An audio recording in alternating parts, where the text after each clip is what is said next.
keep on saying, I'm just here to get paid. I'm just here to get paid. I'm just here to get paid. I'm just here to get paid. I'm just here to get paid. I'm just here to get paid. I'm just here to get paid. I'm just here to get paid. Everybody grab somebody. Tell the story. What you're seeing here are scenes from my party, CLIMAX Worldwide, that I DJ in New York City every Friday and Saturday, so make sure you pull up on me if you happen to be in the city.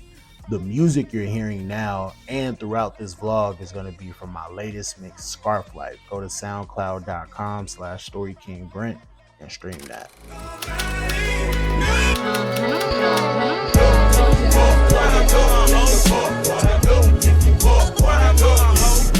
So what we did now is we pulled up on two visionaries, Hidji Films, Director X, and KidSuper.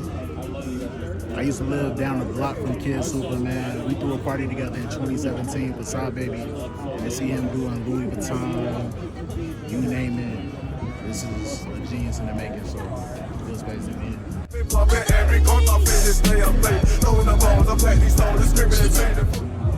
Hidji, what up, G? Hey. Random as fuck. What's good, bro? Coming up on you, dude.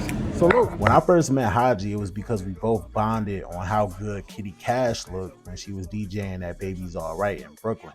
That was a long time ago. He ended up shooting a video for me.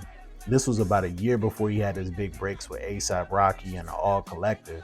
And not to put his business on Front Street, but I remember copping bro lunch while we were filming and him telling me thank you because he could barely afford to eat at the time.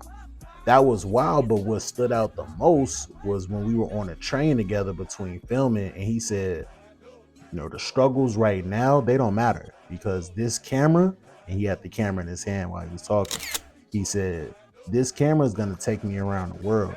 Me and this camera are gonna make millions. The takeaway here is that Hidji already had that decide to finish mindset. He wasn't fazed by his current condition. He already knew where he was going and how he was gonna get there. I find it interesting that KidSuper calls this segment Conversations Between Superheroes. I'll tell you a conversation that I had with the superhero himself, Colin. So as stated before at the beginning of the vlog, I lived right up the street from the first KidSuper store in Brooklyn. So I would see Colin in my neighborhood sometimes, whether it be at the bodega or even one time on a basketball court where we happen to be on the same team. Now, Colin is an incredible soccer player, as evidenced by his love for the legend Ronaldinho. But his skill set in soccer doesn't quite equate to his skill set in basketball. Unfortunately, Colin and I weren't victorious in the 2-on-2 game that we did have. We played hard though, so it didn't really bother me that much because in life you win some and you lose some, right? But I could tell deep down that Colin was truly upset about losing that game. And it makes perfect sense though, because there's much to be learned from that pickup game. Naturally, someone who has taken his streetwear brand from the corners of Williamsburg, Brooklyn, all the way to an iteration of Louis Vuitton in Paris has the insatiable desire to succeed.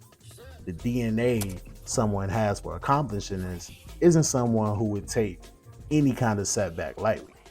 And we could all have a great takeaway from that because him not taking something as simple as a game of basketball lightly is the same vitality that we should attack our goals in life and not take any setback lowly. You know, let's just have a decide to finish mindset. And once we have something in our head and in our brain, we're gonna tweak it and we're gonna have that insatiable desire to succeed, whether it be a game on the court or this game of life. What are you gonna do today to make sure that you decide to finish your goal?